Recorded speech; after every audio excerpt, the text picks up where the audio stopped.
Well, we're going to talk about a former Cane to get us Oh, started because you have been high on Nyjalik Kelly for quite some time and for good reason. He's a productive player.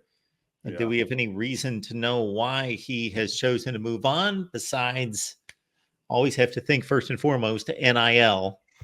I mean, maybe just looking at the depth chart, man. Like we've brought in a lot of defensive linemen, defensive ends, um, and everything. I saw a bunch of people hopped in my mentions.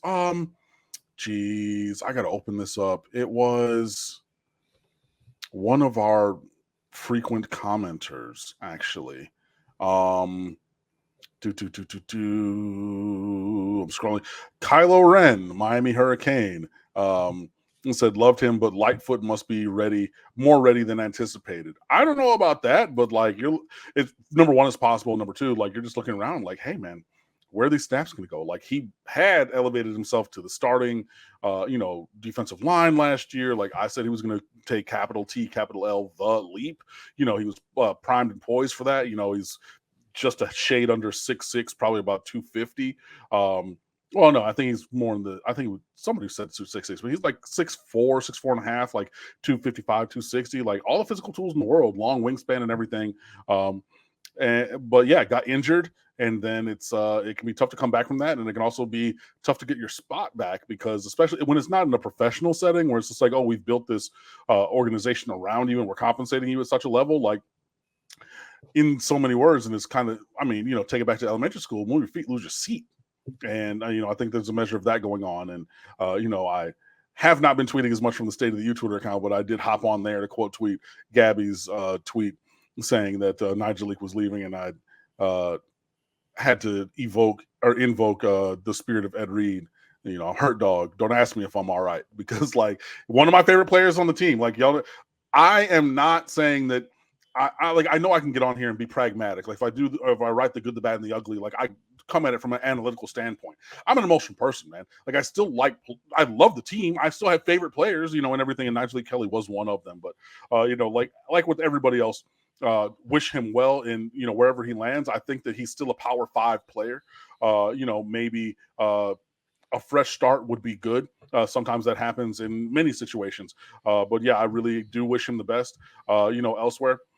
If he ends up somewhere where he plays against Miami, I hope him individual success and that team corporate failure when they play Miami, collective failure as it were. But yeah, it's just kind of one of those things, where you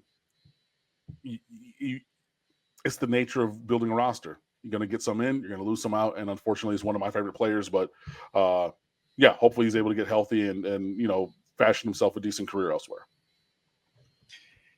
And of course, the transfer portal is just a few days away from being open, and we will see high traffic across the nation. And I have seen articles written. I have not read them per se, but seen enough with the headlines, with the anticipation that Miami is going to be very active in the transfer portal.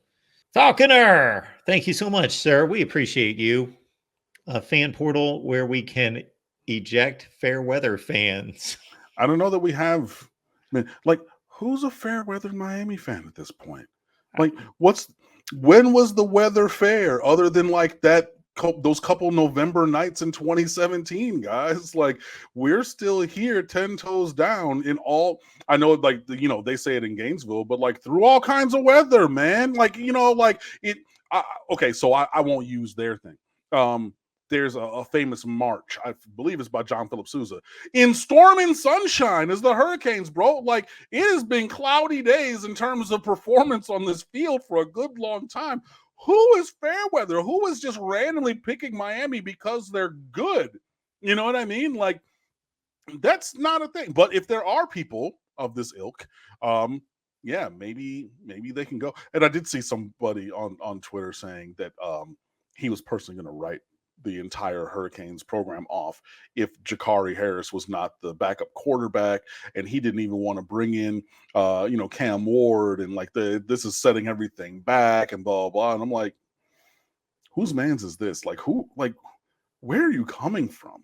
You know what I mean? Like, it whatever. So people like that, and people who might be fair weather or just maybe not fully committed to being a Miami Hurricanes fan, which I know that they haven't given anything to really like hold on to other than like you would have to be really granular and look at some really small individual play moments or individual players. Like, hey, I love the number 15, for example. And I saw Gregory Rousseau one year and Jalen Phillips the next year.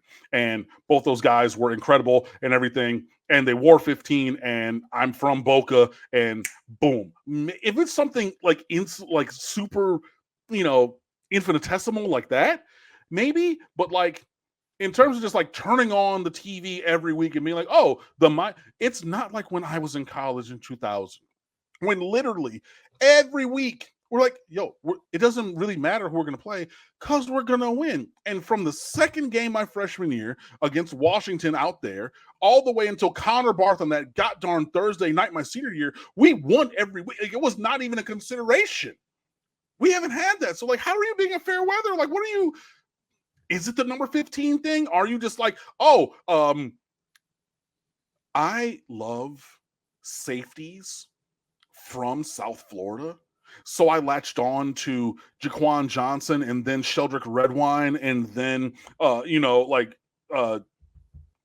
Cam Kinchins and James Williams, excuse my stutter there. You know what I mean? Like, is that what the thing is that you're fair weathering? I don't know. Mark, maybe you have an answer. I don't know. But hey, to Falconer's point, yeah, maybe we can get those people up out the paint because they clearly don't operate in any sense of rationality if they're being fair weather fans about the University of Miami football team at this point in time. If you're watching one of these shows, not just this one in particular, but any of my shows, our shows on this network, you're probably a pretty hardcore college football fan. Now, did I raise an eyebrow for the first decades of being a college football fan if I ran into a Miami Hurricanes fan? Yes, because I was typically running into them somewhere in the state of Ohio. And my thought was, they're a fair weather fan. They're just jumping on the bandwagon, prove it to me kind of thing. And it always annoyed me when I would run into whatever fans. And I'm okay with the fringe fans that claim to be fringe fans. Hey, I like the gear. I throw on the hat. I watch the big games. I'll see you at the playoffs kind of thing. No, fine. We all have our preferences in life and whatever you do, but don't claim to be this big sports fan. And then you have no idea who the starting quarterback is even, then you lose me on that. But at this point, if somebody tells me that they're a Miami football fan, even if it started that way, hey, I want to be with a winner. I jumped on. Hey, if you slugged it out this long, even if it started in that manner, I've got all respect for you. As you should.